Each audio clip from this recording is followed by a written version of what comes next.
सामने बच्चों बच्चों आज हमारे पास जो है वो चैप्टर 11 का लेक्चर नंबर 3 है। इसके अंदर बच्चों हम convection in liquid and gases study करेंगे। बच्चों ये इस चैप्टर के अंदर जो है हमारा पहला टॉपिक था हीट ट्रांसफर से रिलेटेड। उसके अंदर हमने पढ़ा था हीट ट्रांसफर तीन तरीकों से हो सकती है, कंडक्शन, कन्वेक्शन और रेडिएशन। फर्स्ट लेक्चर में बच्चों हमने कंडक्शन पढ़ा था और आज हम पढ़ेंगे कन्वेक्शन। अब कहता है जो कन्वेक्शन है वो लिक्विड और गैसेस के अंदर प्रोमिनेंट होती है। लिक्विड और गैसेस के अंदर कंडक्शन होती है लेकिन वो इतनी एफिशिएंट नहीं होती जितना जो है कन्वेक्शन का प्रोसेस होता है। Heat can be transferred by convection in liquid and gases.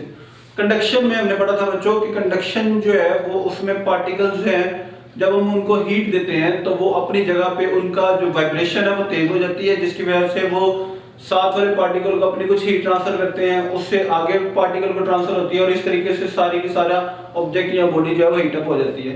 Convection में पार्टिकल जो है वो उसके अंदर वाइब्रेशन नहीं होती, पार्टिकल जो है वो एक्चुअली मूव करते हैं। हमने कंडक्शन में तो ये पढ़ा था कि पार्टिकल्स की मूवमेंट नहीं होती, वो अपनी जगह पे वाइब्रेट करते हैं, उनका वाइब्रेशन का एम्पलीट्यूड बढ़ जाता है। कन्वेक्शन में जो है वो पार्टिकल को जब हम गर्म करते हैं तो वो पार्टिकल जिसको हम हीट दे रहे हैं वो वहां से जो है वो जहां पे वो गर्म हो रहे हैं वहां से उठ के दूसरी जगह पे चले जाते हैं और उनकी जगह लेने के लिए वहां से ठंडे पार्टिकल जो है वो आ जाते हैं दूसरी जगह से। वो ठंडे पार्टिकल फिर हीट अप होते हैं और वो फिर वो वाली जगह छोड़कर ऊपर चले जाते हैं और उसकी जगह लेने के लिए जो है वो ठंडे पार्टिकल आ जाते हैं। इसको बच्चों हम डिटेल में पढ़ेंगे आज। पहले देखते हैं जो डेफिनेशन क्या है convection. It is the transfer of heat through the actual movement of molecule from a hot area to a cold area। बच्चों ये वो मेथड है जिसके अंदर अगर हम एक लिक्विड को गर्म करते हैं तो उसके अंदर मॉलिक्यूल जो हैं वो हॉट एरिया से जहां पे हमने उसको हीट दी हुई है वहां से मूव कर जाएंगे उस जगह पे जहां पे हीट कम है, ये कोल्डर एरिया है। इस मेथड के अंदर मॉलिक्यूल एक्चुअली मूव करते हैं। अब बच्चों हम देखते हैं कि हाउ कन्वेक्शन अगर ये कन्वेक्शन होती कैसे है। कहता है बच्चों कि जब हम मॉलिक्यूल्स को गर्म करते हैं तो वो मॉलिक्यूल जो है उसकी डेंसिटी कम हो जाती है, वो लाइटर हो जाता है।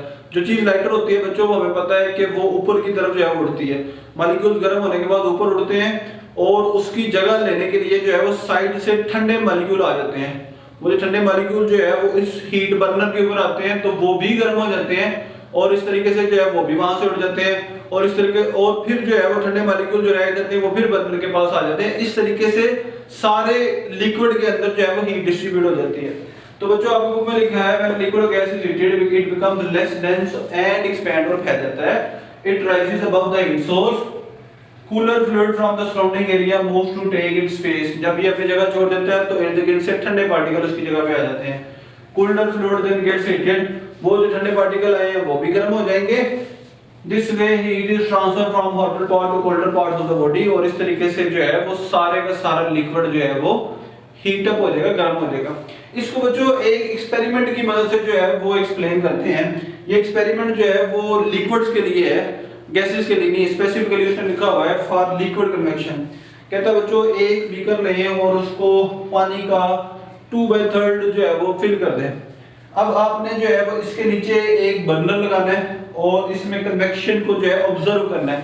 कन्वेक्शन को ऑब्जर्व करने के लिए कहता है कि आप एक ऐसा पार्टिकल लें, पोटेशियम परमैंगनेट क्रिस्टल, जिसको जो है वो जैसे हम पानी के अंदर डालेंगे तो हमें उसकी पानी की लेयर जो है वो नजर आना शुरू हो जाएंगी।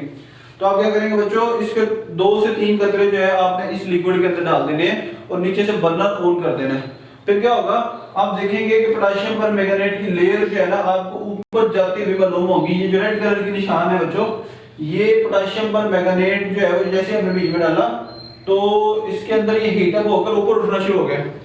ऊपर उठने के बाद जैसे ये ऊपर आता है तो ऊपर का एरिया जो ठंडा है तो वहां से ये दोबारा नीचे की तरफ जो है वो मूव करना शुरू कर देता है। दोबारा उस बर्नर के पास जाता है, फिर हीट अप होता है, फिर ऊपर उठना शुरू हो जाता है और इस तरीके से जो है बच्चों सारा लिक्विड जो है वो हीट अप हो जाता है। कहता है बच्चों कि जैसे ही हम बर्नर को बंद करते हैं तो ये पोटेशियम परमैंगनेट की मूवमेंट भी जो है वो रुक जाती है और जैसे दोबारा से हम बर्नर को जो है वो चलाते हैं और इसकी मूवमेंट जो है हम दोबारा से ऑब्जर्व कर सकते हैं। अच्छा बच्चों अभी हमने जो है वो convection currents in liquid discuss किया है। हमारा टॉपिक जो है 2 हिस्सों पे डिपेंड करता है, convection in liquid and gases. अभी जो बच्चों हम डिस्कस करेंगे वो हम करेंगे कन्वेक्शन इन गैसेस। तो बच्चों आपकी बुक की सब हेडिंग है convection currents in air. Air के अंदर जो है वो कन्वेक्शन करंट्स कैसे जनरेट होता है और क्या होता है। पहले बच्चों हम देखते हैं कि ये कन्वेक्शन करंट्स जो है वो फॉर्मेशन इसकी कैसे होती है। When gas is heated, they expand and this create convection current। जब हम गैस को हीट करते हैं तो वो फैलती है और उसके फैलने से कन्वेक्शन करंट जो है वो पैदा होते हैं। क्यों होते हैं? Due to the difference in air density at various point in atmosphere. Density के अंदर बच्चों डिफरेंस की वजह से जो है कन्वेक्शन करंट्स होते हैं। मिसाल के तौर पर जब गैस जो है वो हीट अप होती है तो जो गैस हीट अप होती है उसकी डेंसिटी कम हो जाती है, जिसकी डेंसिटी कम हो जाती है वो ऊपर उठ जाती है और साइडों से जो है वो ठंडी गैस जो है जिसकी डेंसिटी ज्यादा है उसकी जगह लेने के लिए जो है वो आ जाती है। अब हम देखते हैं बच्चों कि नेचुरली ये कैसे होता है, हाउ एयर कन्वेक्शन वर्क्स। हमारे जो नेचर के अंदर एयर कन्वेक्शन जो है वो कैसे होती है, उसका सबसे बड़ा सोर्स है बच्चों सन। सूरज जो है वो हमारी जमीन की सरफेस को हीट करता है। उससे क्या होता है कि वो एयर जो जमीन की सरफेस के करीब है वो हीट अप हो जाती है और वो ऊपर उड़ जाती है और उसकी जगह लेने के लिए जो है ऊपर से ठंडी हवा दोबारा से जो है वो जमीन की तरफ आ जाती है। इसको बच्चों एक डायग्राम की शक्ल में आप लोगों को दिखाया हुआ है। एयर वार्म्स एंड राइजेस, ये रेड कलर के एरो शो कर रहे हैं और ऊपर से जो है वो एयर कूल्स एंड सिंक और ठंडी हवा जो है उसकी जगह लेने के लिए नीचे आ जाती है। तो बच्चों ये जो हवा ऊपर जा रही है ये जो है वो ऊपर जाके ऊपर से ठंडी हवा नीचे आती है, वो ठंडी हवा दोबारा जब नीचे आती है तो फिर वो गर्म होती है और इस तरीके से जो है हवाओं के कन्वेक्शन करंट्स जो है वो नेचर में चलते रहते हैं। उसके बाद बच्चों कहते हैं कि cooling and sinking of air, वो एयर जो ऊपर गई थी गर्म होने की वजह से उसकी जगह लेने के लिए ऊपर जो ठंडी हवा नीचे आ गई तो ये ठंडी हवा का नीचे सिंक होना मतलब नीचे की तरफ आना या नीचे की तरफ डूब जाना। इसका हमारी नॉर्मल लाइफ के अंदर क्या इंपॉर्टेंस है बच्चों, ये जो गर्म हवा ऊपर जा रही है और उसकी जगह लेने के लिए ठंडी हवा आ रही है, इसकी वजह से ही जो है वो हमारे वेदर में पैटर्न में तब्दीलियां आती हैं।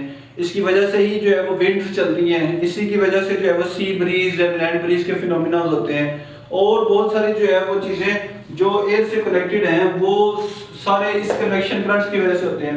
कहते हैं बच्चों the movement of air creates convection currents, air की मूवमेंट से कन्वेक्शन करंट्स पैदा होंगे which are cause of wind sea breeze weather pattern, जो कि हवा के चलने का वेदर पैटर्न के चेंज होने का, गर्मी से जो है वो एकदम से बारिश हो जाना और थोड़ा मौसम ठंडा हो जाना या ठंडी हवाओं का आ जाना या मानसून हवाओं का आ जाना, ये सब जो है वो इसी कन्वेक्शन करंट्स की वजह से होता है। इसकी वजह से बच्चों कहते हैं कि help distribute heat through out the atmosphere. जब हीट जो है वो इकट्ठी एक जगह पे इकट्ठी हो जाएगी तो उस जगह का टेम्परेचर जो है वो रहने के लिए मुश्किल हो जाएगा अगर बहुत ज्यादा हीट है। जब अब हीट चूंकि जो है वो जगह पे स्टे नहीं कर रही, वो एयर के साथ जो है वो ऊपर जा रही है तो उसकी जगह लेने के लिए ठंडी हवा नीचे आ रही है। इससे क्या होता है कि जमीन का एटमॉस्फेरिक टेम्परेचर जो है वो बैलेंस रहता है, बहुत ज्यादा एक जगह पे डेवलप नहीं कर पाता।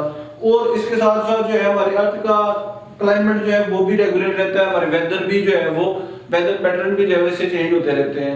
तो ये बच्चों एक नेचुरली हेल्पिंग फिनोमिना है हमारे लिए कन्वेक्शन करंट्स ऑफ एयर। तो बच्चों हम इससे रिलेटेड जो है वो अब अपनी एप्लीकेशन देखेंगे कि हमारी नेचर के अंदर कौन सी ऐसी एप्लीकेशंस हैं जो कन्वेक्शन करंट्स की वजह से हो रही हैं। हम पढ़ेंगे इसके अंदर बच्चों, हम लैंड ब्रीज पढ़ेंगे, हम सी ब्रीज पढ़ेंगे। हमारे आने वाले टॉपिक के अंदर जो है हम देखेंगे ग्लाइडर कैसे काम करते हैं, बर्ड्स कैसे फ्लाई करते हैं। तो ये सारे के सारे जो है वो application convection currents in air की वजह से जो है वो बच्चों वकूअ पज़ीर हो पाते हैं।